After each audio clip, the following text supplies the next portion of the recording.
Thursday Night Live with Bill Tucci. Behold his mighty hand. Tucci gang, Tucci gang, Tucci gang, Tucci gang, Tucci gang, Tucci gang, Tucci gang. Just want to manage expectations.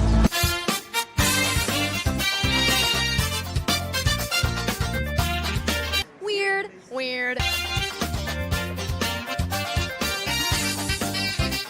This is the worst.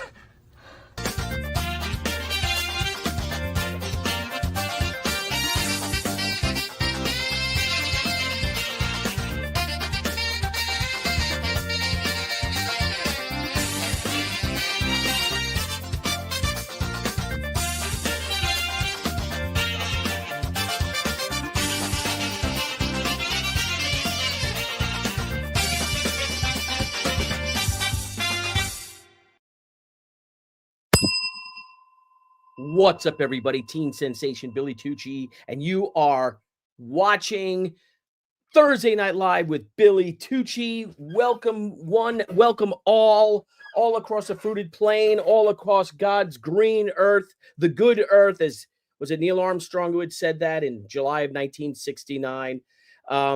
Just want to say hello, everybody. Welcome to the show where we go 1 hour of mayhem, madness, melancholy, and just fun entertainment.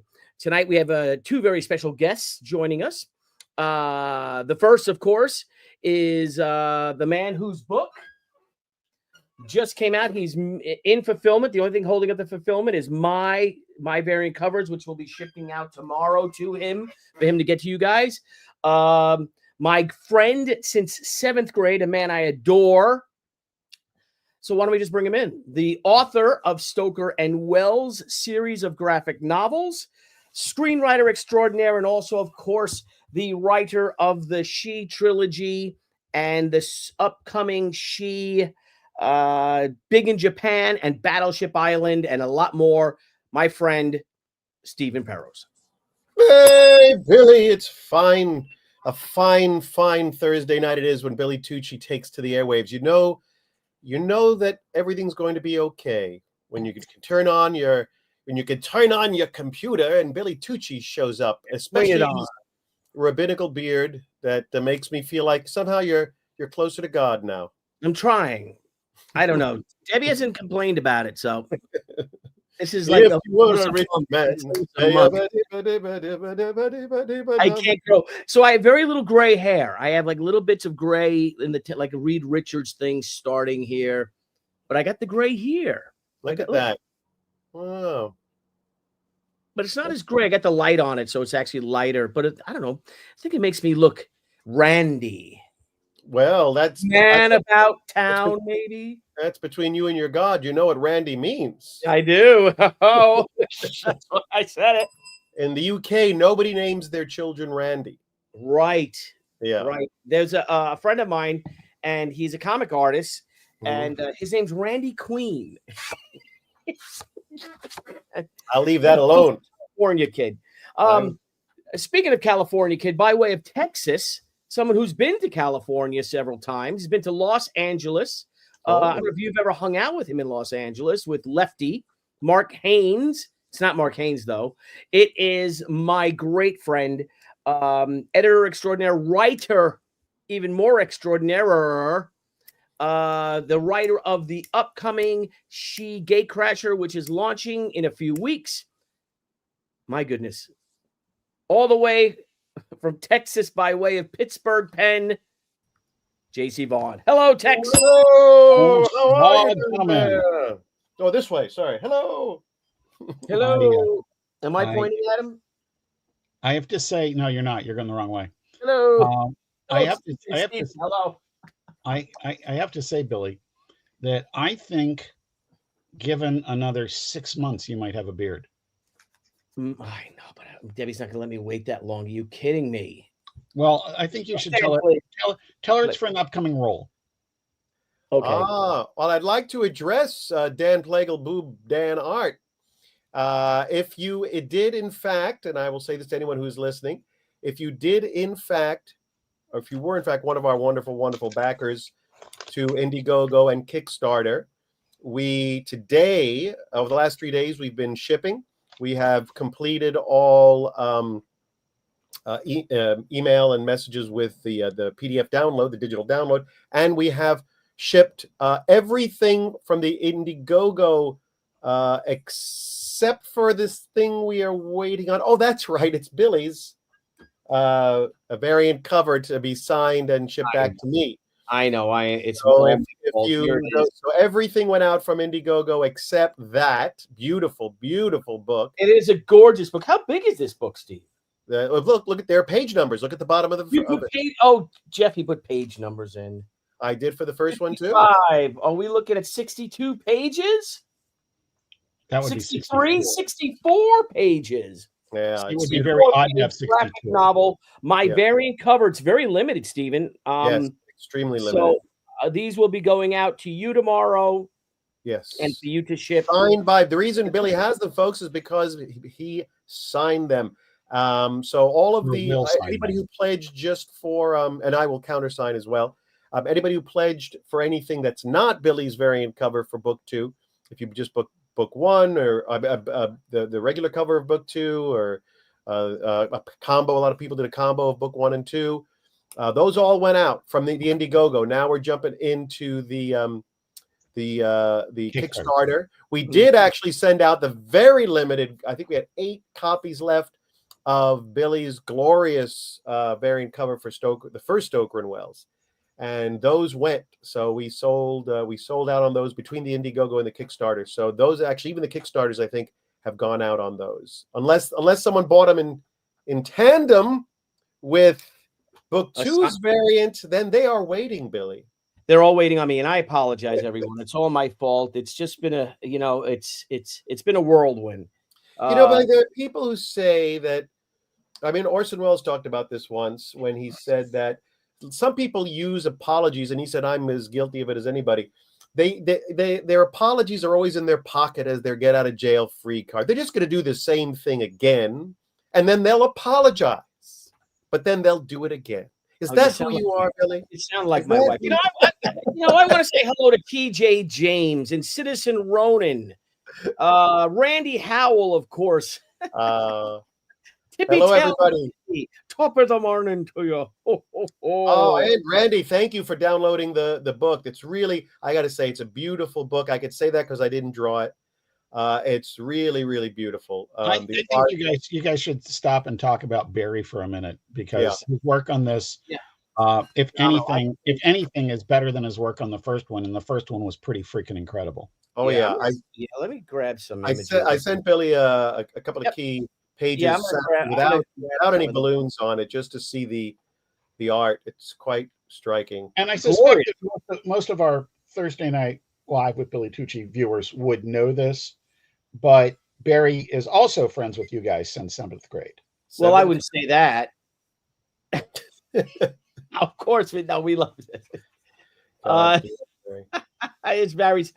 Well, of course. Barry's. Now, Barry drew and inked the book, but for the cover, he did everything. He did the pencils, did the inks, and he did the colors for the cover. Barry is a man who has mastered all levels. Steve, how did you decide on going almost monochromatic with the look on that, or did he decide? Barry came to me with that for book 1, which has sort of a gold. The gold cover, sure. Yeah. And he kept just Stoker and Wells not gold, and but the background and the vampire, and so when he started coloring this, he came to me with the idea of once again doing a monochromatic and I with a different color palette, and I just said absolutely, sounds great. He honest to goodness did some amazing stuff in the first book, and I would have, as a fan and as editorial consultant, whatever the heck, I would have been happy if he was doing as good as the first one. Yeah. And he did better. This is just impeccable. It's a stunning work, and it's just striking. It really is what he's done, and we all have known Barry. I mean, what a fantastic artist he was when we met him in 7th grade. Because we all went to different junior elementary schools. Yes. But we all came together in the lunchroom as you do. That's- And we haven't been able to get rid of him since. So I don't know. Yeah, God bless. Thank God, because he's handy for a few things. You know what I mean? He is. And now what's going on here? This is great. What is this, Steve? This is there are about 3 planes of action are going on in this story. One of them is the villain from the first story, Silas Embleton, a mad inventor whose time machine was stolen by Stoker and Wells. Not stolen. Was he Borrowed for a joyride. Borrowed for a joyride at gunpoint. And As you do. They're young. If you don't know why someone would go for a joyride at gunpoint, you'll have to read Stoker and Wells 1 or the recap at the top of Stoker and Wells 2. But one of the things he notices is that when a vampire stands in front of a mirror, they cast no reflection. And being the scientist, he thinks maybe there's something in the blood of a vampire that allows them to be, shall we say, an invisible man. So this again, we create further inspirations for those of you who don't know the book. It's about the premise is a grumpy 40-something theater manager named Bram Stoker meets a 20-something ne'er-do-well. Billy identifies with that very much, named H.G. Wells. And now the two men go on a shared adventure in the first book that becomes the inspiration for Dracula and the Time Machine. As we move to book 2 now, which is The Ashes of Revenge, which literally picks up 1 second after the first book story ended. Silas is very pissed off, which I think we can say on television. But his story becomes a bit of an inspiration for The Invisible Man, which is, of course, another H.G. Wells tale. So this is the transformation, essentially quasi splash page. So Barry just did an extraordinary job of bringing that home, and aided very beautifully by the colors of a studio house. So a wonderful team, South American team of artists. By the way, led by a fellow named Joke. Yeah. Oh, that's Billy's.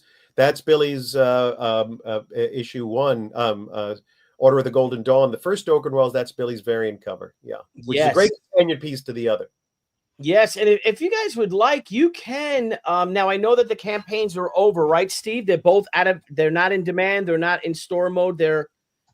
It's for those who want on Amazon. At least Stoker Wells' Order of the Golden Dawn is available. So you guys can pick that up. Another great cover by Barry Orkin. Yeah, beautiful work. Look at that. I think that if you look at the monochromatic look of that one and then compare it to this, where you've got the 2 figures that are full color and then the others they're more monochromatic. It really is a really nice companion piece to this, and of course, it's a phenomenal story by itself too. Yeah. Though I gotta say the recap in the new book is very impressive. Thank you. Yeah, we've sold quite a lot on Amazon, particularly when it first hit for the first year and a half. But I think Amazon only goes aggressive for people to write reviews. Like they'll actually send emails if you're a big company or you've paid something extra or something. So yes, there are 2 wonderful reviews. I didn't write either of them, I'm happy to say. And but from the media we've gotten tremendous reviews, which is actually the third little. It's actually, if you flip over the book that you have in your hand, Billy, the new book, this book right here, Stephen, right on the back there is all of our wonderful reviews that we got for book 1. Wait a minute here. Wait, there's reviews on the back of this book right here, right there. Are you looking at LA Weekly, Dark Media? The Beat, First Comics. Is that First Comics? What's that? Yeah. Mm-hmm. So we got tremendous support from the comics community.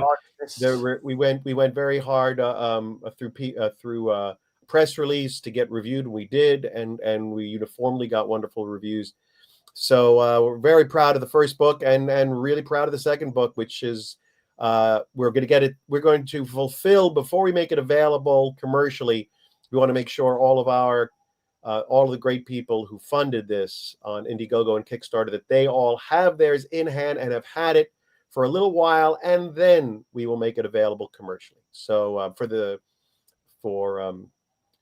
rest of the people out there. Excellent. And if you guys like, also in the description is a link, a direct link to Steve's website, StephenPeros.com, and he's got links to if you want to purchase it, but also about his work, his present work, his film and TV work, his graphic novels, his theater.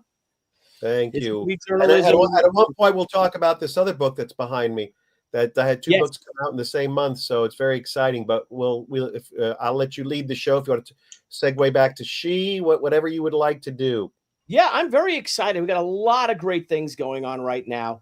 The first, though, which I'd like to say, is something I believe is launching not next week, the week after. There may be a slight chance it's launching next week, but I can't be sure. But if you guys check it out, the link is also in the description. The first Shi original graphic novel in over 2 years, Shi Gatecrasher, by yours truly and the great Oz down there, J.C. Vaughn. Wait, are you telling me that Shi Sakura was 2 years ago? Over 2 years ago? Yep, it's all my fault. I don't want to write this. Really?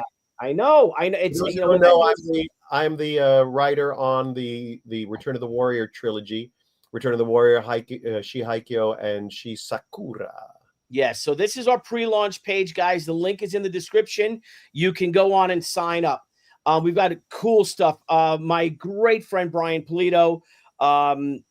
We have done a character swap. So she will be appearing in one of his books, and he was gracious enough to lend us Lady Death for Shi Gatecrasher, because gosh darn it, he just thought the story was so keen, right, Old Bean? Well, one of the things that I like about it is that since we're in the 30th anniversary of Lady Death and Shi, and since you guys appeared on the cover of some price guide or other, I thought it's really spectacular that Brian committed to that. Yeah. Yes. But it just fits. She just fit the story. Well, listen, we wouldn't have asked if it didn't fit the story. Right. It's good team ups are too precious a commodity. Yep. And it totally fits, because it is not only a romp through the decades and through the various trends in comics, genres, trends. It is, and fads would be a great word for it too. I like that. Fads, he said, not a bundle of English sticks. You look at you. And I think one of the things about it that's so much fun is it's also a bit of a statement on creator ownership and making your own trends. Yes. Yep. So, hey, what's up, Lee? How you doing, buddy? He says, is Black Fury still in public domain? It is actually Miss Fury. June Tarp Mills is Miss Fury, and yes, she is. So June Tarp Mills is Miss Fury will be also appearing in the book, because the book opens up in the present day, and then she, and you have to read the story to find out why, finds herself in where? 1928, right? Old Bean? Let's talk about 1938. 1938, but she does kind of get, which is but there is a little bit of a time bump there too. Yeah. So, and then what Anna, and as the description says, Anna Ishikawa, aided by Ran, my original concept of the character that eventually became Shi, battles their way through the decades of comics history, trends, and genres. This 48-page, right? 48 pages, right? I guess that's my fault if it's 48 pages or not, right? Because I'm the one, right, Steve, who keeps adding pages. Always for the better. Always for the better. Yeah. Also features Coffin Comics Lady Death and the world's greatest comic book characters. So we got a lot of fun stuff going on here. The video's being done. Nile Scala is putting that together. We got my friend Rob Liefeld is doing a variant cover for us, a special secret variant cover that we're not going to release just yet. We also have another. What? I said, don't tell anyone. Don't. No. Top secret. I didn't hear it. Another fun cover, which I guess I can show. I'll share it, called Everybody Charleston. I don't know which that you is- can show that. Well, it's not for sale. You could show it. It's just a drawing. Uh-huh. You know, maybe we can. There's a show it. character in there's a character in there that's Yeah, on he's the got- edge. Yeah, not yet. Not yet. But that's going to be a variant cover with two other really cool characters. RT Bear has also graciously lent us a cover. Rini Strikalski. We have another variant cover by Rini Strikalski that I'll share right now if you guys don't mind. What if we did mind? Well, it's my show. When you have your show, then that's a great page, Steve. Wow, what a great job Barry did. The colors are fantastic. Yeah. Perros. I know I should be talking about my stuff, but let's find Rini's cover that she did, and it's a work in progress. This cover. Debbie though isn't sure if Rini's cover should be the Kickstarter exclusive, and then maybe Art's cover is the Indiegogo exclusive. Because these campaigns will have some sort of exclusivity about the both of them, but we'll let you know because we're still putting it together. But I'm going to share my screen, and I'm going to show you guys Rini's work in progress cover, of course. But this is a lot of fun, Jeff. I don't know if you've seen this yet. Ooh. There it is. So there's Rini's cover. So again, it's not quite. Wow. Wild. Yeah, really, really, very, very beautiful. Like some of these characters you may know, but there they are. They're actually appearing on the cover and in the book too. We are working with public domain characters and a few very, very special creator-owned characters too, huh, Jeff? So knock on wood. Indeed, when we've got one that we're on the cusp of that would just blow me away. And I think one of the fun things about this is really, as much as the other characters are cool and everything else like this, it's the whole idea of having Ran in there. Yes. And people have seen your original concept. At least people who've backed some of your books have seen your original concept for Anna. And when you created that visual, it was like right in the heart of the 90s. Yes. And it was steeped in the 90s.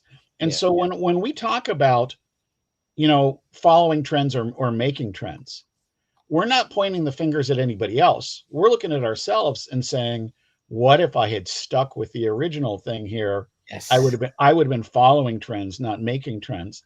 And I just don't think that if you had done that, now this is totally opinion, totally conjecture, but I don't think if you had done that, we would still be talking about Shi 30 years later. You know what? I agree. I don't know either, to be honest with you. I don't. And I'm glad that, we did. And it was Neil Hansen, who was at Comics Value Monthly, I think was a magazine. Yeah. And Neil is the one. So she originally had a red circle over her right eye, which it totally fit with the 90s, man. It was right in line with stuff like that. And I would have looked at it and thought it was cool.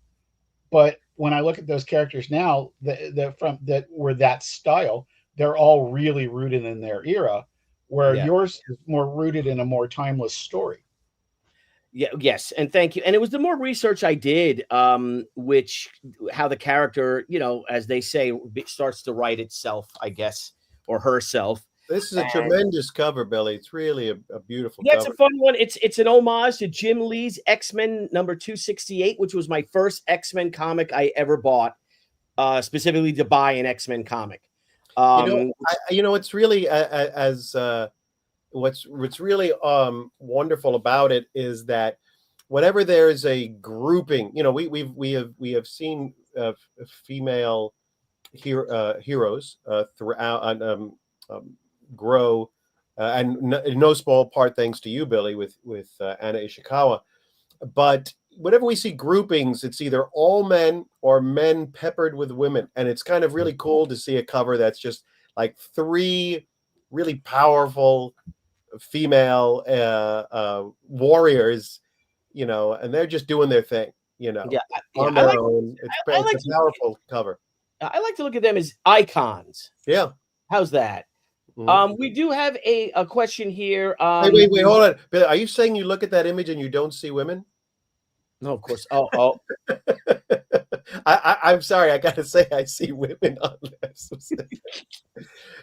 I'd like to say icons. Okay, you can say it all you want, but I've got a binder full of icons right over here. Thank you, Billy.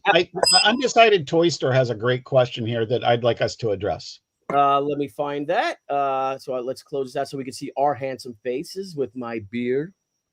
Is that what you're calling it? Thank you. There we go. I'm just getting into Undecided Toy Store. I'm just getting into Shi and Lady Death. I like to call it Lady Death and Shi. Lady Death did come out a month before Shi did. don't be petty. Don't be petty. I'm giving Lady Death the props. How do these collabs work in terms of canon or continuity? Are the characters all part of the same universe? Thanks, Billy. Excited for this, and I'm excited for you. And 3 cheers for you. First off, well, I want to say, as a continuity fan myself, this is a great question and I love stuff like this. Like, one of the things on, let's say, just as an example, Captain Action versus Al Capone Vampire, just as an example, mind you, one of the things I wanted is it is in my continuity for the Captain Action guys can treat it exactly how they want to, but it is absolutely in my continuity for Al Capone Vampire. Those are things I think about. In the case of this story, because it is an existential kind of riff on creator ownership and trends and all this kind of stuff like that, I won't use the term that DC used to use for their team ups that didn't happen, which was imaginary stories. Oh, Lord. Which, to me, I always liked stories that were imaginary because, that's what they are. But that was the things that that weren't part of continuity. This story is definitely crafted to be either or, because Brian will absolutely be evaluating our dialogue for Lady Death. We will not have her do anything that she would not do. But does it fit in their present story? That's probably for readers to decide, and ultimately Brian. For Anna, we're definitely not doing anything to violate the character of who she is, the story Steve has been writing, the story Steve will be writing, and things like that. So it's trying to walk a fine line in this. It does not have anything to do with those ongoing stories, but it doesn't violate the character either. I want to say, in terms of when you collaborate, the character doesn't exist, so you're collaborating with the creator, and every creator is different. I was, Billy and I, as it has been said, have known each other since 7th grade. We've tried to collaborate on various film projects. Billy has come to the City of Angels where I live, and we've pitched movie ideas. But when I started actually working on, although he and I did work on the screenplay of Shi at one point, but when he, and that was already written and I kind of stepped in. When he and I started working on the Return of the Warrior trilogy, I was very nervous because, again, we were starting with blank paper, and Billy's initial ideas, and I was worried, oh boy, there's going to be real strict parameters, what Anna can do, can't do, should do, not do, and I also respected that. But I have to say, as a creator, Billy, unless you're like going way astray, he's excited by someone else coming in and offering ideas for his character, because he's explored so many ideas over so many years that someone else coming in. So I'm sure, even though Brian wisely, obviously it sounds like he wants just to take a look and make sure he approves, I would not be surprised if he is literally fine with every single thing you do, anything you do with his character, because for him, he knows you know it, and for him, it's going to be refreshing. And right. That's usually what happens. And Brian also is used to working with co-writers and things like that, and obviously he provides the overall structure for the thing and is very particular. But the one thing you don't want to do when you get these chances, and Steve, I think you're right about your observations. The one thing that you as a creator, I as a creator, don't want to do, we don't want to to anything that insults the mood Right. that he's established or that Billy has established. I have a collaborator that I worked with for years, and we had this one rule that mood was easier to insult than intelligence. And it's just true. You've got to be cognizant of what you're doing. You can't, the all the cliches. You can't fit a square peg into a round hole and all that kind of stuff like that. There were some non-Billy Shi stories that read like they were for another character, and I'm always conscious of not wanting to do that. Yeah, absolutely.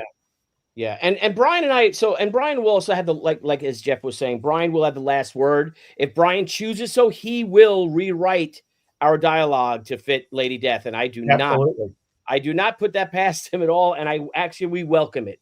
But again, these are things like Brian and I came into comics, Jeff as well, in the 1990s. Steve is a mere lark when it comes to comic books, but he's done extraordinarily well for himself in such a short period of time. But we had a lot of fun. You guys have to remember that, if you are Shi fans, we did a crossover with Marvel with Daredevil. We did a crossover with Wolverine. We did a crossover with Witchblade, with Tomoe Witchblade. We did a crossover with Shi Psyblade. Gen 13 Freefall appeared in the Atomic Age. What? Grifter Shi was another graphic novel.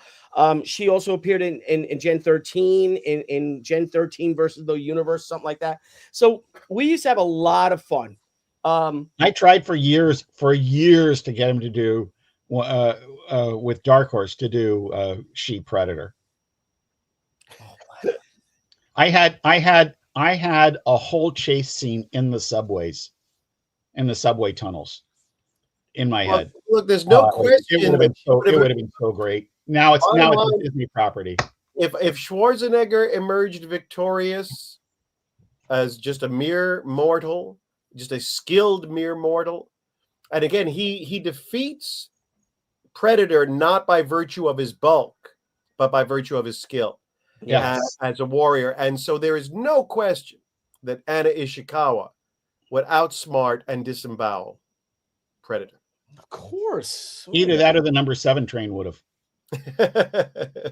She would trick him. Oh, that's a good idea. Trick him into getting run over by the number 7. But now it's a Disney thing, and they're largely at Marvel, so it's never going to happen now. Yeah, but, I'd like to share another cover that we have here that I can real quick, because it's not being published until after January of 2025.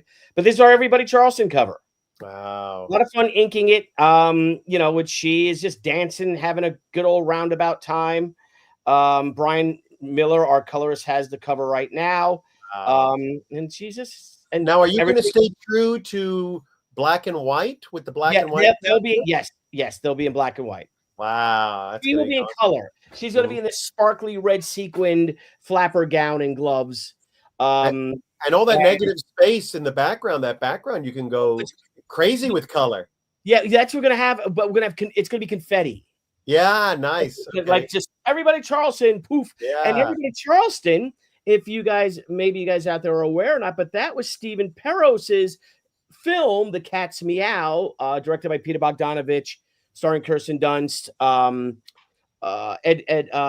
You say it, Steve. Yeah, I did a film about a murder on William Randolph Hearst's yacht. William Randolph Hearst, for those who don't know, was richer than God, and he owned every newspapers in every city. The kind of power no one can have anymore in terms of media in the 20s. And he could start wars, he could end wars, he could get presidents elected single-handedly. So it's a movie that I wrote that Kirsten Dunst, just fresh off, she literally got hired for Spider-Man in a hotel room in Berlin when she was shooting my movie. Sam Raimi and Tobey Maguire flew to Berlin to meet with her in a room, and she told us all the next morning what had just happened. And so the original, it was a movie called The Cat's Meow, but for years it was called Everybody Charleston during development. When I first sold it out of college, and different producers tried to get it made, many over the years, but it was called Everybody Charleston with an exclamation mark, 20s dance craze. And when I decided to turn it into a stage play about 7 years after making some money on it as a film that didn't get made. I said, I want to give it a fresh coat of paint with a new title, and I called it The Cat's Meow, which was a phrase from the 1920s that meant a great time, a good time. But Billy has always known it from its original title, Everybody Charleston. So I'm honored that this cover is called Everybody Charleston, and I love, by the way, your signature.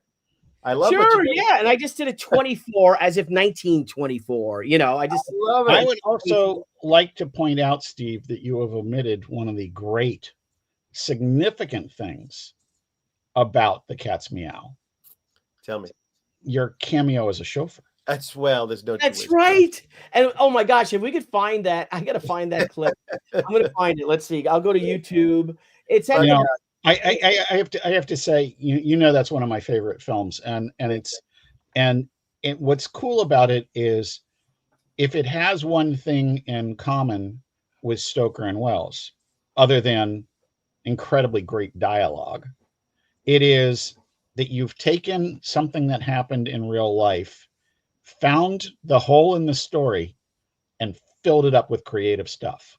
Thank you. I really appreciate that. Yeah, it's for people who I think it's on now, because it cycles on and off Netflix and everything, and Prime. It might be on Prime, but it's on Tubi for sure. If you don't mind a commercial or two, but it might be on Prime right now. Movies from Lionsgate tend to come on, then pull off, then they come back, then they're pulled off. So yeah, it's a film I'm very proud of. Carrie Elways from Princess Bride is in it. Jennifer Tilly, the great British comedian Eddie Izzard is in it, playing Charlie Chaplin.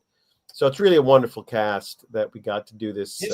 His Chaplin is magnificent, and I think, I don't want to belabor it, but a strong Stoker and Wells backer. That's true. Oh, that's just an amazing story. You know, when you're Stoker and Wells, the first one was my first crowdfunding, and I had done some research. How do you make money how do you get people to contribute? A lot of people use social media, but one of the things I read was that one-on-one direct contact with people through email. So I had this little ritual, 40 minutes every night. I would just bang out these emails, boilerplate, but I would always start personal for whoever it was. And then of course I'd be anxious the next morning to see if anybody, and I just opened my eyes the next morning and looked at my phone and saw that someone had put $6,000 into my campaign. I was like, what? And it was Eddie, and Eddie and I were friendly, very friendly during the shoot. But as people, you're very, very friendly and intense during a shoot, and then everyone goes bye-bye, and then you drift apart. You just depart. But I know the email that he gave me is an email he probably gives everybody. So I'm sure that inbox is just crammed with emails. But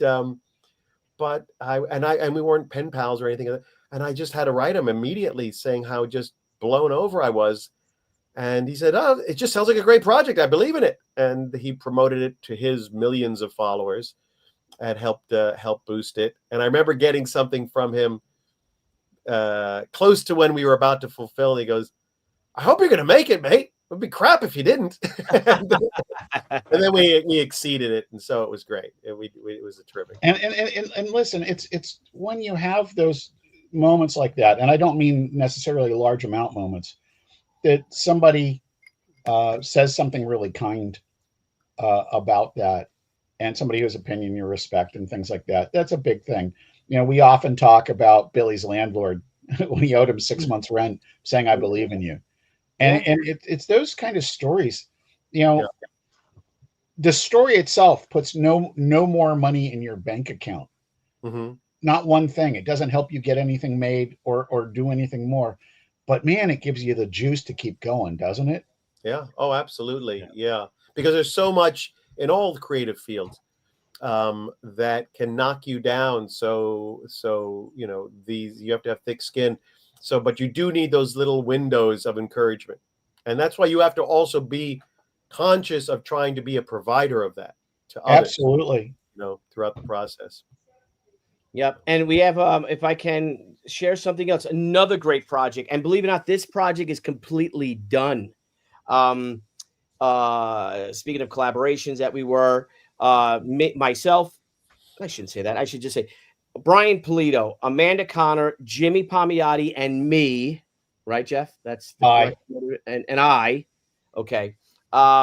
We have a new project launching on Kickstarter. I'm sure Brian will launch it on Indiegogo, but this is something we've been working on for 2 years. Wow.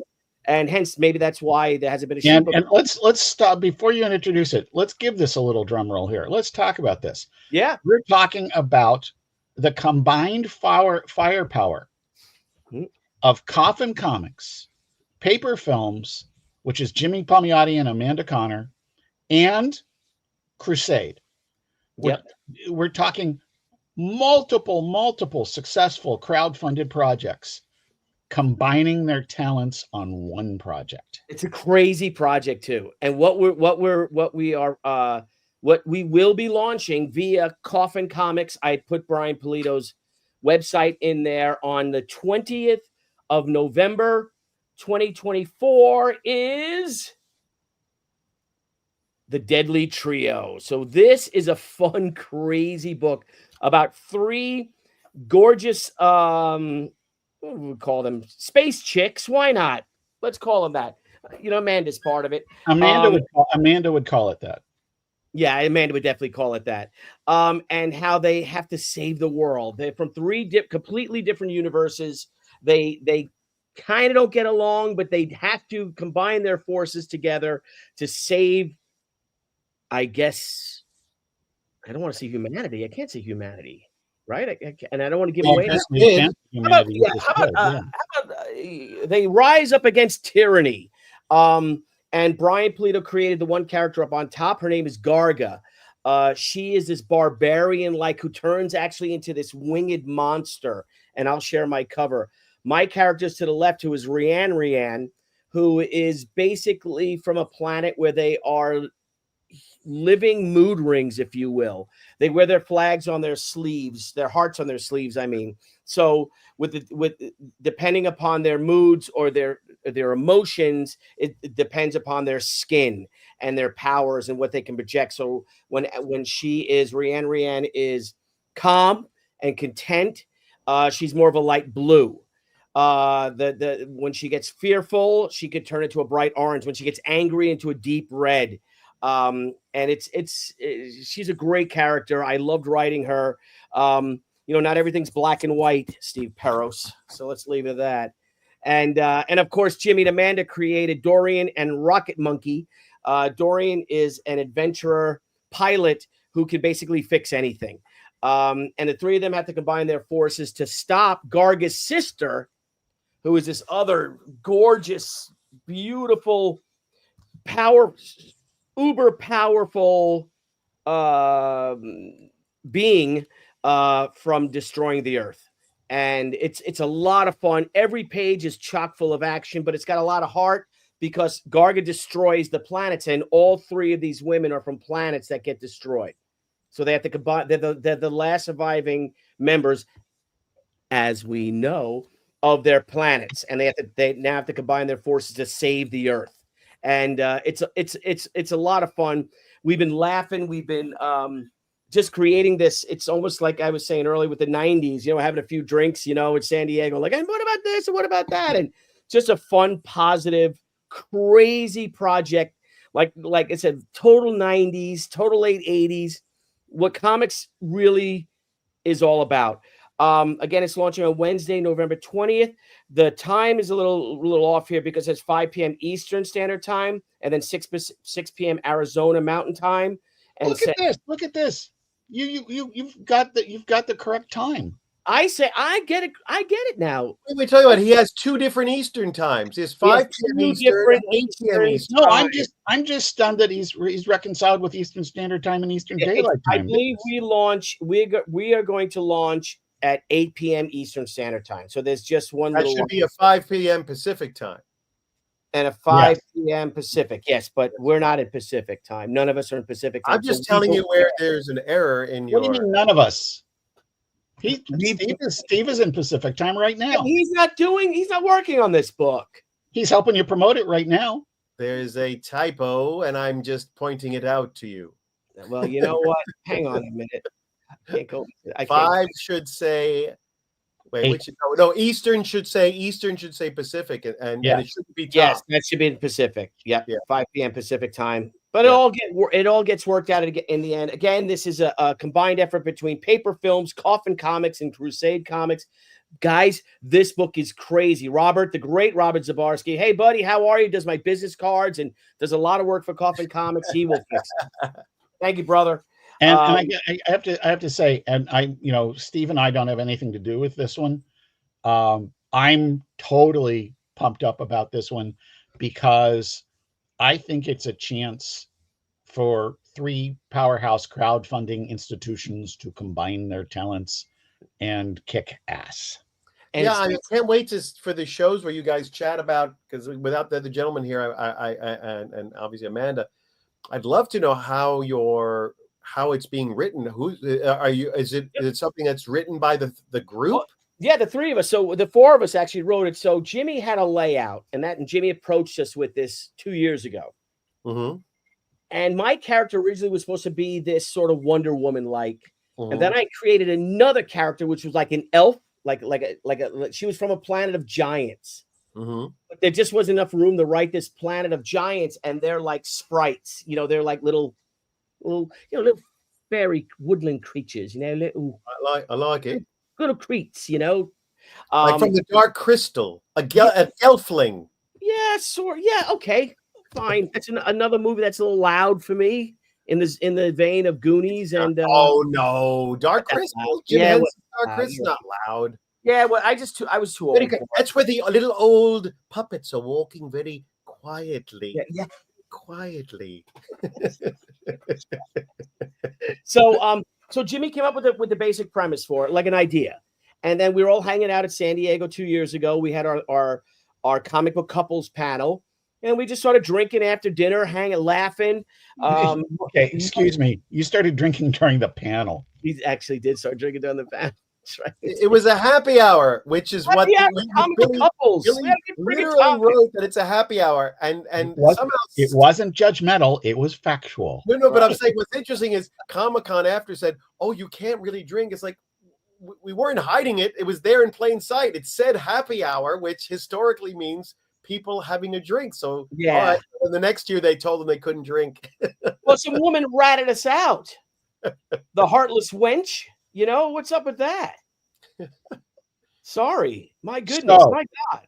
So this launches in November. Mm-hmm. I think it's going to be great. What's really cool is that it's a really great test because it's not Shi. It's not Zombie Sama. It's not Lady Death or La Muerta.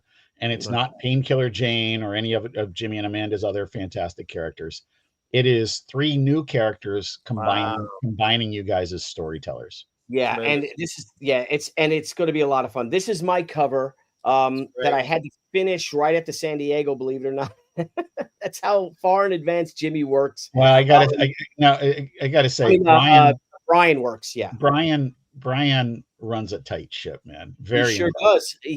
So the book, now that Brian lent us Shi for Brian lent us Lady Death for Gatecrasher, She is appearing in one of his books, and I'm not going to give this. I'm not going to. All right, Randy Howell has just hit the gold mine. Black Spiders at Black. Nope. Next one up. Oh, yeah. There you go. So what was I just going to say? Oh, so that the book that Brian is launching, and if you're a Coffin Comics fan, you'll be able to see this. It comes out in March. My cover, I have to deliver my cover next week for him for his project coming out. But that's how he does things, and that's what's so wonderful about working with him. And that's why their books are on time. That's why they're completed when they start a project on crowdfunding. I want to go back to Shi Gatecrasher here a minute to appear. Yeah, sure. Not totally self-serving, but at least somewhat. And that's this. One of the things that you get from the energy that you guys have all obviously put into that And I hope people will sign up on the Indiegogo advance notice page, so we will, it'll let them know as soon as the thing goes live. Your cover is awesome. Art T. Bear's cover is awesome. I cannot wait to see what Rob does. I know. And I also want to see the finished version of Rini's. I think it's going to be great. The thing that I'm so excited about this is that I really don't think we're forcing any of our bits about creator ownership in there. We're having a serious amount of fun with the various trends. And without giving a whole ton away, I can say that if it was a trend in the late 1940s through the 1950s, it is in this book. It's all covered. It's all covered. And we're Jeff and I are having a lot of fun with this too, guys. I mean, it gets a little crazy. And yet it's as whimsical as it is. I'm hoping that people find that there's some substance to it. Yeah. Oh, yes. And that scene you wrote that's in the center of the book is just brilliant. But like, here's the conversations that Jeff and I are having as we're doing this book. So, and spoiler alert, I don't care. There's dinosaurs in it. So I'm not saying the context of the dinosaurs, but I'm like, Jeff, there's a Tyrannosaurus Rex. And I'm like, Jeff, is this what we think that what scientists believe that anthropologists, what are they, paleontologists think that Tyrannosaurus Rexes look like today? Or is this what they thought they looked like in the 1950s? And to me, it has to be the 1950s. Steve, remember, the Willis O'Brien T-Rex? Yeah. That's the T-Rex in it. It's not like Bissett's Tyrant. It's gonna be like that. So we're having a lot of fun with it. The romance, Steve, wait till you read this. The romance. I by the way, I not only should be reading it as everyone here listening should be reading it, but I'm supposed to be reading it coolly, coldly, and dispassionately as the editor, as an editor on this, not the editor, but an editor on this. So I'm glad I've been kept in the dark because I will be reading it very fresh, and I'm excited to offer my my insights and thoughts in any way I can help better it, which is what editors are supposed to do. Just take what you're doing and better it. Or Jeff can send you the first 30 pages. Because what's the point of editing it if you've already drawn it, for goodness sakes? I've only drawn 10 pages. Well, now what can I do with those 10 pages? Nothing. No. Well, sure you can. By the way, when the actual page launches for the project, we will have multiple finished pages as examples. Yeah. We've got page 6 came in, and that's great. I don't want to. Yeah. And is that off to Brian already? Not yet. No, I got to do it tomorrow. I was waiting for page 7 to come in too, so I could send it to Brian, or page 8. He's got a couple of great pages. Yeah, page 8. I'm going to send page 8 to Brian. So I'm waiting for the two of them to send it to him together. And there's one thing that we're working on here. And listen, I will be very disappointed if it doesn't come together. It's not gonna kill the book or anything else like that. But we're asking some grand permission in this one, and it would be very dreamlike for me if it comes to fruition. I think for you too, Billy. Yep. And speaking of public domain, hello, Angry Gamer. Sherlock Holmes is in the public domain now. Yes, which took a long time because that estate was fought tooth and nail on the fine print, as it were, but I believe now it is public. The character is public domain. Certain stories are not, but I think he is. Well, I'm reading a fantastic book by Doctors Eugene and Daniel Friedman, titled give me a second. Why am I? The Strange Case of Dr. Doyle. Okay. And no spoilers, but there's a very interesting theory of who Jack the Ripper was. And it all kind of fits. It's really, really exciting. And that's just my ADD. Hang on. My eyes just rolled into the back of my head. Sorry. I know but it kind of fits. Just saying. She cash grab crossover John Malin. Yeah, I'd love a John Malin cover. You kidding me? John's busy, but maybe I can get it for the next book. Maybe he'll do it. I'll ask him for sure. So Steve, and again, this book goes back to 1928. Mm-hmm. Hold on a second. I think you might know someone who was alive in 1928. And that's a very good point. This book here that just came out about 4 weeks ago, H.M. Wynant, You Must Believe. If that looks like Elvis Presley, it is. H.M. Wynant was born in 1927. He is 97 years old.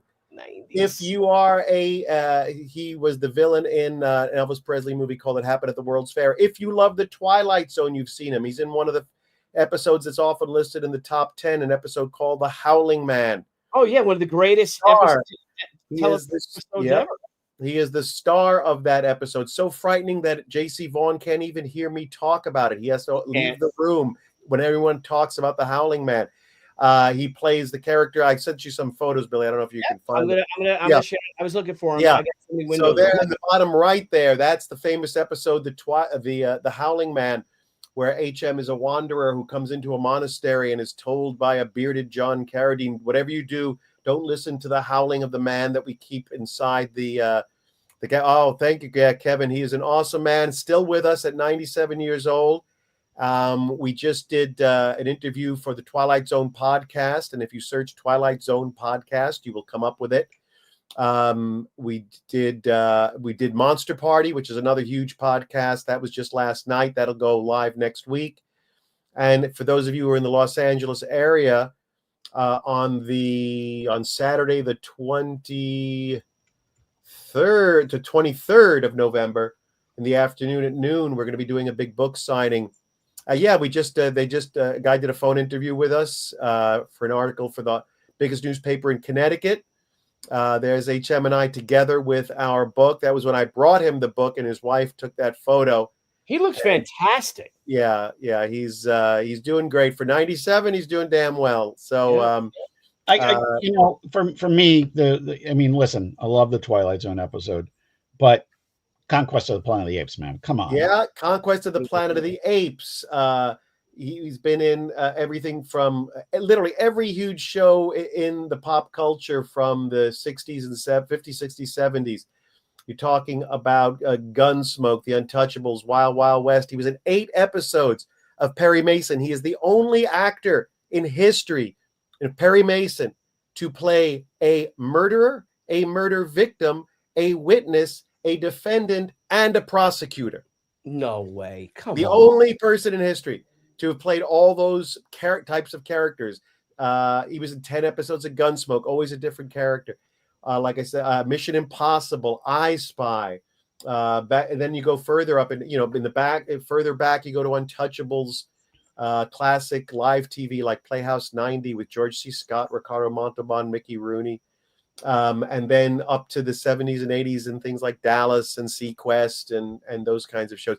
He's held Clark Gable's head in his hand in Run Silent, Run Deep, the submarine movie with Burt Lancaster.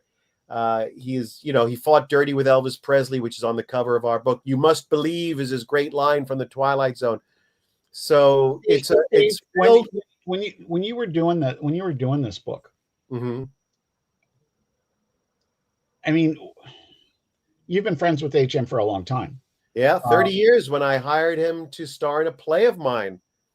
I was lucky enough to hire him to star in a play. And now, isn't that the weirdest thing about collaborative media, where we can end up working with guys that really influenced us, that were really heroes to us? Yeah.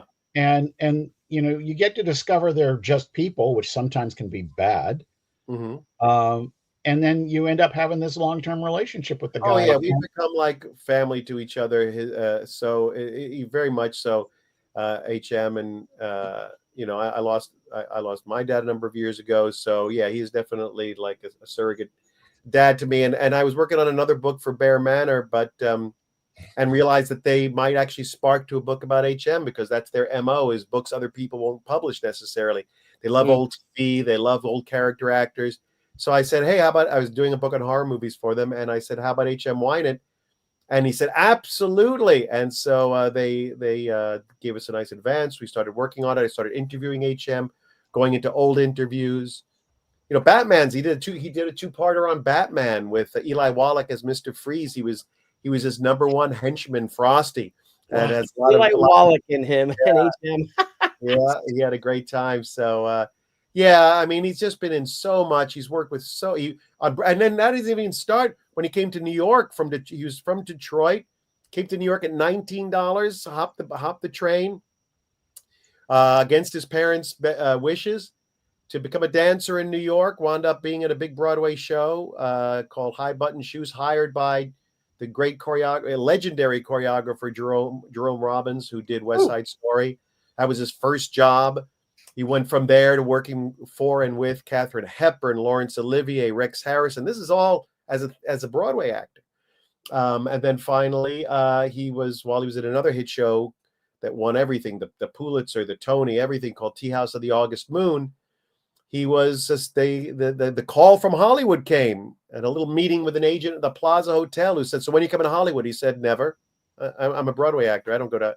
And they coerced him, and he came out, and his first job was riding on a horse alongside Charles Bronson in a really amazing Western. For those of you who like Westerns, Run of the Arrow, which is stars Rod Steiger. When you start watching it, you'll say, oh, I think Dances with Wolves stole this story. It's the exact same story as Dances with Wolves, except shorter and earlier, and it came first.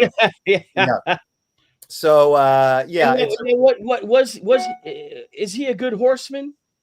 Oh, H.M. was an exceptional horseman. In fact, they were shocked when this guy from Detroit and then Broadway came to Hollywood. They had all these lessons planned for him. They had no idea that H.M. would go with friends from Detroit into the country, and they would go and ride horses. So H.M. has always had an affinity for horses.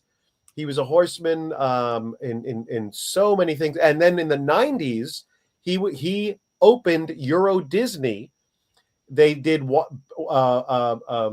Bill's Wild West show, and they cast H.M. as Buffalo Bill, and he had the beard and the hair, and they hired him for a 1-year contract. He rode that horse and had a great time, and he was the star of the opening of Euro Disney in the 90s. And so, but after, he would have stayed longer, except it's in the book, the horse trainer, the French horse trainer, and he did not get along. He didn't like the way he was treating the horses and the he said he was always got very close with the animals that he worked with. And on a shoot, on a film, on a TV show, it's a few days. On a film, it's several weeks. Here he was working with this same horse for a year, and he got very close with this horse. So that trainer trying to literally come between them and got very upsetting to him. And when the year was up, he's like, you know what? This guy's making the time here miserable. I did my time. I had a good time. I want to go back to the States. And so, fortunately, because I got to meet him literally just after he came back from doing Buffalo Bill. And that's when he starred in Everybody Charleston, correct? No, he was not. He was not in the movie nor the play. Well, I'll tell you the funny story. He was not in the play, but opening night, one of the actors who was younger than him, he got a TV show and he got booked in something, and he said, I can't do opening weekend, guys. I'm so sorry. And I asked HM if he would step in, as they say, and he did. And so HM played opening weekend of the Cat's Meow play, in the role of, I think, was Dr. Goodman, and did a wonderful job. And then the other actor came back and continued. But opening night of the play in Los Angeles, HM was playing one of the smaller roles. I had no idea that one. That's great. I had thought that he had played Hearst. I apologize. No. He did play. He played the lead in Carla Boy. Carla Boy. But yeah, and in fact, HM agreed to do it as a favor to me. And he's a quick study. I mean, he had I think he had the book handy, and people knew that. But he just has the gift to memorize. So in fact, I will tell you, we gave him the part. He worked on it that week, and then the original actor, it's a smaller role.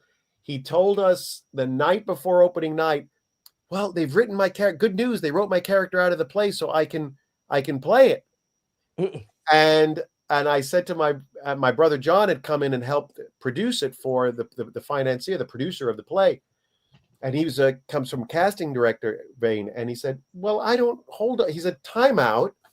We have given the part to another actor. HM has taken the week to learn this role. It's really HM's call. And so we went to HM. We said, HM, the other actors, suddenly they freed him up and he's not doing this TV show. Do you want to do so you can step out or you can do it? What do you want? He goes, oh, I'm playing the role. So he did opening weekend. Yeah. Phenomenal.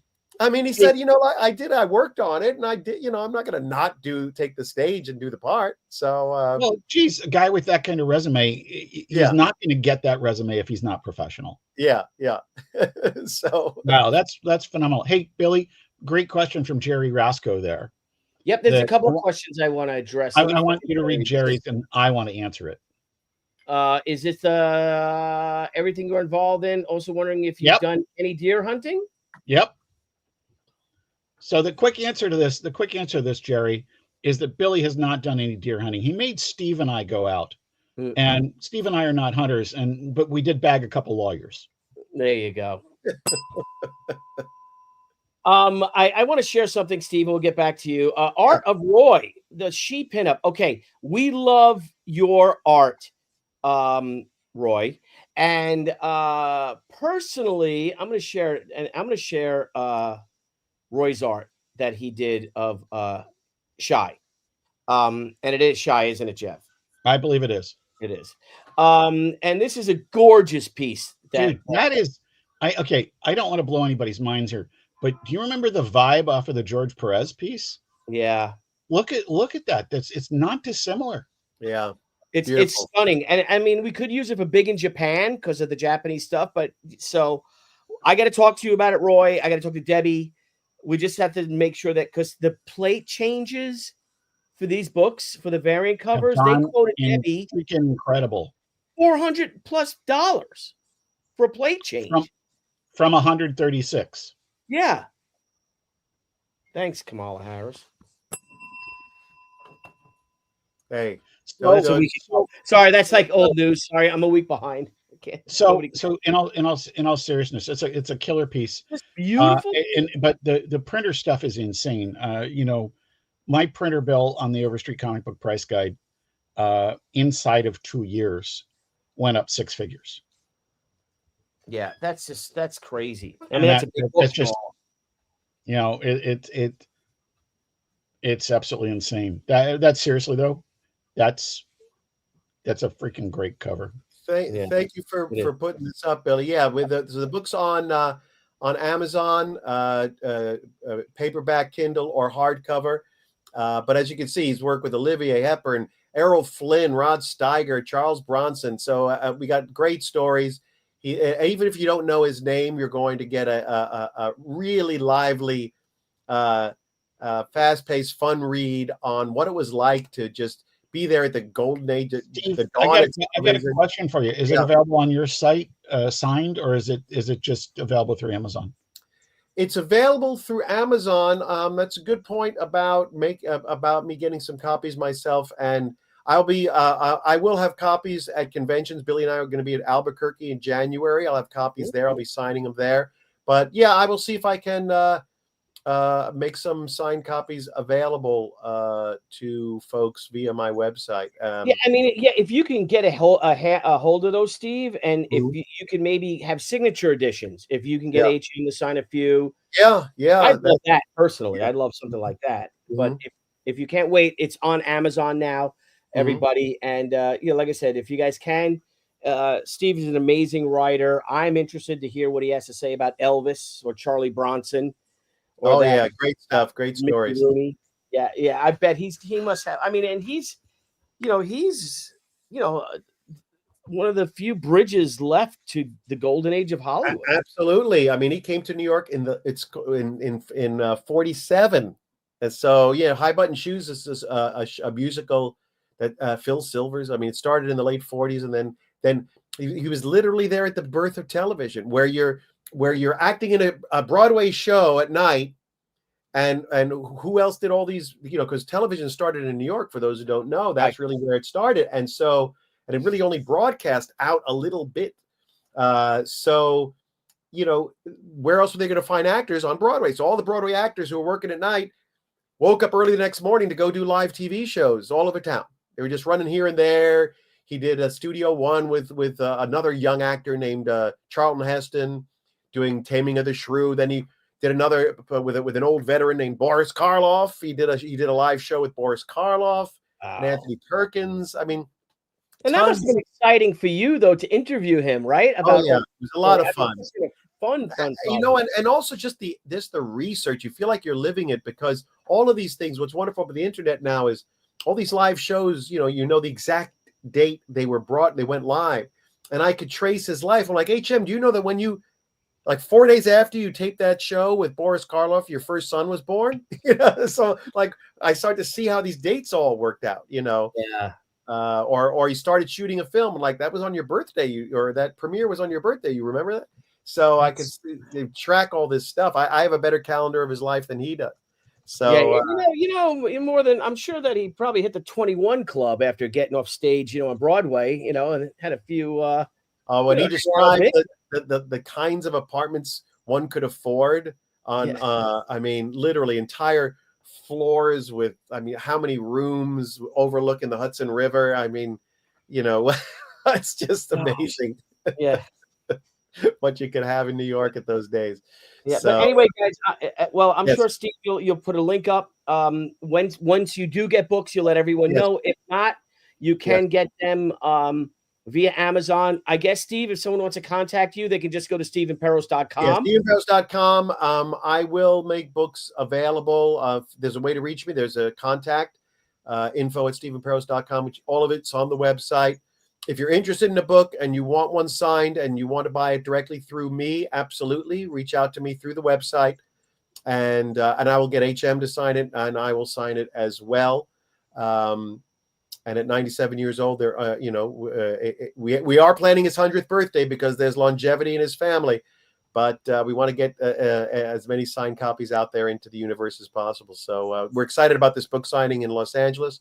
But we're not going to be really at 97. He's not getting on a plane to travel anywhere to do signings elsewhere. So yes, reach out to me through the website, and I'll, depending on interest, I will make copies available. Billy, I wanted to say, you asked very early on in the show if Steve and I had ever hung out in Los Angeles. The answer is yes. Not only did we hang out, we had the launch party for Stoker and Wells. Oh, you were there? Oh, I was there for that. Yeah.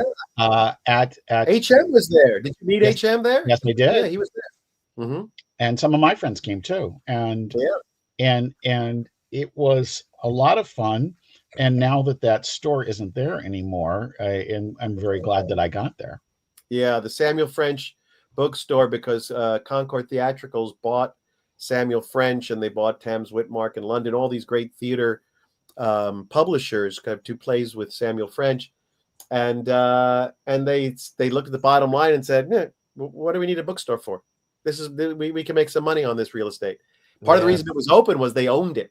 They had bought it so many years ago. They owned it. They were like, well, let's Men into Space. Yes, HM did a couple episodes of that. Absolutely. He was he did the cult favorite, which is where his wife is the first woman astronaut. They bring her on board, and of course, this being the 50s, they bring her on board to make the meals and serve them all coffee. and of course, right? Yeah, and so yeah, she does. It's a fun episode as they're rocketing through the heavens. Yeah, I think they're all on YouTube somewhere, but Men into Space was a fun show. Steve, what's if I may, and if I have to read the book, what's his house like? What's his house like? Yeah, you've been to some amazing homes. Where he lives now, he's lived since the 90s in Van Nuys. Lovely home, lovely yard, filled with they've lost 2 dogs this year, but they always love to have animals. He and his wife are bonded that way. They have, I think at its height, about 5 dogs running around. when I met HM, he had Jake, a great big German Shepherd. It was a beautiful dog. Now his dogs are smaller dogs. He loves animals. Paula's a great cook. They got a great, lovely fireplace. It's a nice, cozy home. It's a really lovely little house that he lives in. Because of the dogs, they prefer to come to my home when we do the Zoom interviews that we've done so far. I said, I'll come there. They, no, we want to get out of the house. The dog's gonna bark. I said, you sure? HM needs to get out of the house. So he loves to get, he's not someone who in his 80s, I don't travel anymore. He loves getting in the car, going places. He's got this great cane that he carved himself out of a single piece of wood. He's always been a great carpenter. Took to it very naturally. Built a great big jungle gym in the backyard for his daughter. He had a children with a first wife, and then when he and Paula got together, he had a daughter very late in life, who's 24, was born in 2000, and so wow, his first daughter. So when he was in his 70s, HM's got great genes, as they say. Excellent. Yeah, Steve's had some amazing adventures in Hollywood. And some of them involved you, my friend. Yes, we've had a good time or two. J.C. Vaughn. Yes. What you got? Well, anything? I can't wait to get your new book. I can't wait for it. I'm so excited. It is as we speak being colored. I was hoping to be about 2 weeks ahead of right now, but that's just how it went. It's gorgeous. It is one of my favorite things I've ever written. I'm particularly thrilled with the last page of it. Brendan and Brian just absolutely kicked ass. The coloring is coming along really nicely. Minimal corrections. And Mindy, of course, did the lettering. And Billy's seen a big chunk of the book. Yeah. And it's a lot of fun. It's odd and in a wonderful way to have worked with Brendan and Brian for so many years. The first thing we did with the frames was the comic strip Antiques, which ran as a Sunday size strip in an antiquing newspaper, and it was a lot of fun. And we went on to other things, but I'm really just so psyched that almost every page I get in on this book was one that made me look at it and go, this is the best page they've ever done. And then you like the next page, this is the best page they've ever done. And it's really exciting when you collaborate with somebody that's going through that kind of phase. I've had it with artists before where I thought I was getting their best work. It's an odd thing when it's somebody you've worked with so many times and you go, nah, I am getting their best work. Yeah. And I don't know what you guys are doing wrong, but I get better work from them. Ha ha. Yeah. And I happen to know a lot of guys that have collaborated with them, and one by one, I get phone calls from all of them. And I don't know what it is about our working relationship. They're very unique. One pencils, one inks, and they're in each other's brains because they're that kind of twins. And they kick ass. And they even on this book, they called me and say, which was originally 46 pages of story, and then I had 2 text pages. They called and said, we really want this fight scene to be longer. And I'm like, okay. So now it's 48 pages. And it's phenomenal. It's really exciting. We're about 8 or 9 pages in to the next one, which is theoretically called Al Capone Vampire Annual #1 for next year. And then I just was messaging with them, and I've got another project lined up for them that is entirely different. Nothing to do with these for next year. Wonderful. No, we all got a lot on our plate. Absolutely. Exciting times.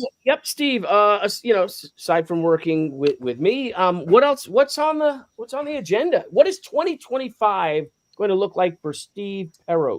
I'm working on a third book for horror. I got involved with a book called Giant Bug Cinema for Bear Manor Media. I was one of the people reviewing, doing chapters on different movies from the 30s, 40s, 50s, 60s, kind of what they call 69 being the end of the Monster Kid era.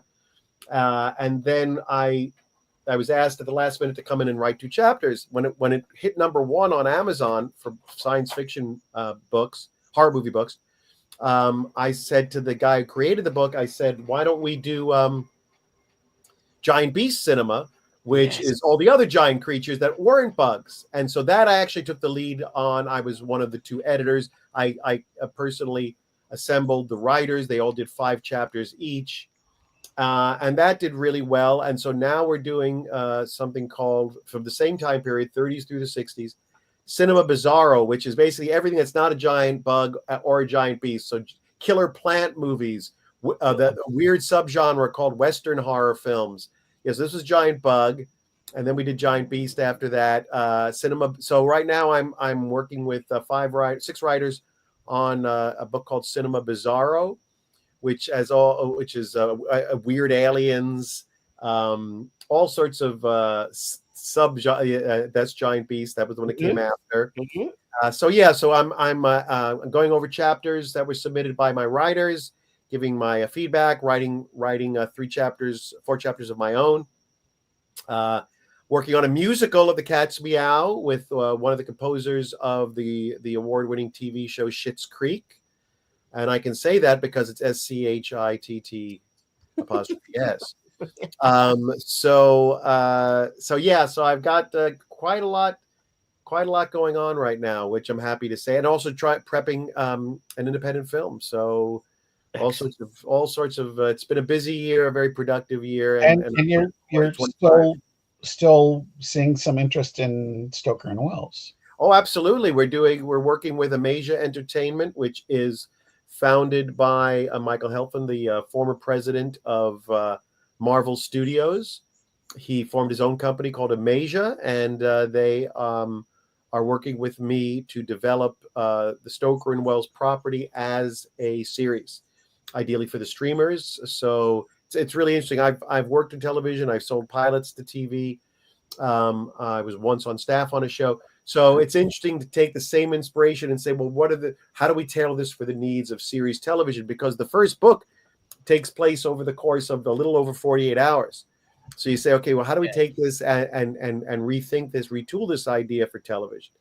And so it's sort of 2 trains running, where there is the universe that goes on and this very specific story of the first Stoker and Wells, and now this new book and where it's headed for a 3rd book. And then there's what we're doing in the TV show. So, which is not uncommon. They're kind of just 2 different universes going on, with obviously you see where the glue is that bonds them, but they're not identical. It's not I think people got really, really comfortable with that with Walking Dead. You know, the comic continued on while the series was running, and they diverged wildly, but the spirit of them, the intent of them, didn't. Right. Yeah, exactly. And with me being at the core creator, you know, I'm safeguarding my property. So at this point, it's been a lot of fun. Really, a lot of fun. Steve, I got a question for you. And I don't recall. I bought the book. I loved it. Did you write the King Kong sequence? Because I think King Kong's your favorite film, right? No. In this book, I did not write that chapter. Oh. You know, this is a Giant Bug Cinema. I came in, I wrote 2 chapters, Ray Harryhausen's First Man in the Moon, and a chapter on a British film, one of my favorite Hammer sci-fi horror films of all time, which is Quatermass and the Pit. We saw that together at the movie theater, you and I. Yeah, and so, absolutely, when we were mere lads. And this book did have, someone else wrote a chapter called King Kong the Lost Spider Pit Sequence. When we did Giant Beast Cinema, obviously the granddaddy and grandmother of all Giant Beast movies is King Kong. So the very first chapter is 1933 King Kong, and we gave it a little more pages because, you know, I was trying to find a different way into it rather than just the same old stuff. And so Brian did the stop motion animation and so I took a very specific spin on it, which you kind of think might actually be there for people who want to take a look at the sample pages, but on Amazon. But Yeah, They, sample. Here's a sample page. We can look at that. Yeah, my take was, if King Kong is the mother and father of all giant beast movies, who's the mother and father of King Kong? And I tracked the sort of the history of the germ of the idea, the different writers, because there's 3 writers credited on the film. What did they each bring to it? And it really is a collaborative movie. It really was a story that was the brainchild of Marion C. Cooper, a great adventurer, a veteran, a venture filmmaker, and then but he wasn't a screenwriter, and brought on all sorts of writers along the way. Yeah, you can read some of them. You don't have to read it right now, everybody, but you can read. I think it's part of the sample. There will be a quiz. Yeah. Yeah. It was a lot of fun, and I saved that chapter for last. I wrote 6 chapters of the book 7 chapters, and I saved it because I knew that would be the hardest one, and it's my favorite movie of all time. How do I write a chapter that's fresh, given that so much has been written about King Kong? So I think I found a good way into that, and very proud of the book and everybody's writing. I got to bring my brother on, who's no slouch writing about film. He's written biographies of Jose Ferrer, the great actor, Dan Duryea, another great actor, and he's a film critic for the NoHo Weekly online. So I was happy my brother Mike came on board to work on it as well. We got a great team of writers on this, and on the new one as well. A lot of some of the writers from this and some new writers I brought on. So yeah, it's been fun working on it. That'll be out early in the first quarter of 2025. Very busy, busy, as are the police out there, Yes. the LAPD and FD. Yes. Well, I want to get going. We've gone a little bit over time. Guys, thank you all for joining us. Again, if I just may share my cool projects we have. Shi Gatecrasher, the sign-up page is live right now for Indiegogo. We will be doing a Kickstarter of it as well. Just trying to figure out the correct dates on this because we want to get this book out as soon as possible. We will be launching the Gatecrasher exclusive, Kickstarter exclusive in November. We're looking at maybe the 22nd of November, the 21st of November, which is a Thursday night live. We might launch it on that after the Deadly Trio launches. And I called Brian and talked to him, and Brian's like, "Hey man, I like the synergy. Let's start feeding off one another with our projects, because we're back in publishing mode now that we have books in comic shops once again. Debbie and I are getting the hang of it, getting these books out. And we're looking forward to launching in 2025. Well, we have a couple of things, right, Jeff? We have a lot of stuff going on. There's just a couple. Yeah. And, but we're looking to launch at least 3 crowdfunded campaigns in 2025 alone, include 4. Okay. And one in the final quarter of 2020. I'm sorry, in 2025, we'll be launching 4 new projects. In 2024, we will be launching 1 more, which of course is Shi Gatecrasher. Again, covered by Rob Liefeld, covered by Reading Strinkalski, couple of covers by me. By the way, I did come up with a new angle on this, Billy, for the Gatecrasher Kickstarter. If people will pledge just $5 per person, I will not draw a cover. There you go. I do want to jump in and say that for those of you who are on here who were friends with me on Facebook, I got booted off of Facebook for launching a Facebook page for the HM book, where I used some logos from Batman and Mission Impossible and all that stuff.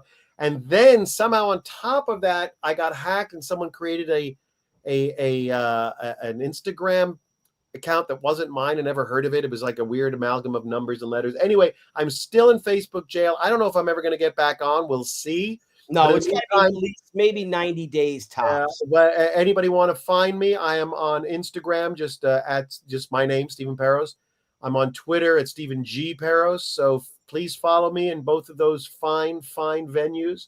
Threads as well, which obviously is linked to Instagram. So, and then hopefully I'll get back on Facebook and see you all there. Yes, thank you, Randy. Thank you so much for that.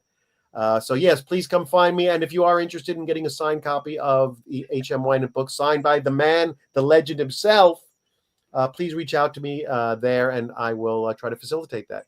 And these will be going out from our Crusade fulfillment office, which is quite Yes. funny, isn't it, Old Bean?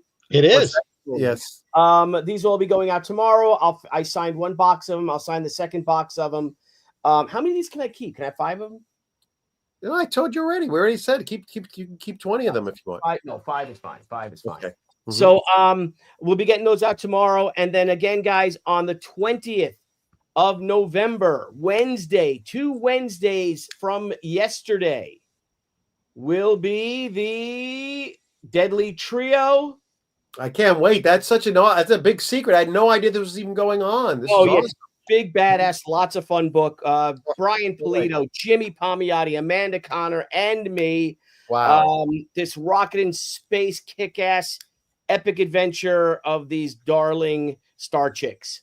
So thank you all for joining us. Lots of fun going on. I think the Jack show is going on tonight. Yeah, Ballers tomorrow. Other people are streaming. I'll see you on the Kings Monday. And RT Bear will be watching.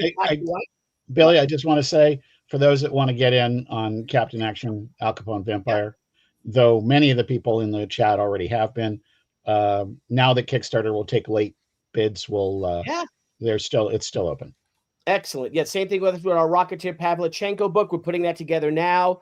I'm just waiting for some high-res photos. By the way, if people have not checked out Rocketeer Pavlichenko, this is a great book that offers not only a wonderful story, but a real insight to Billy's process.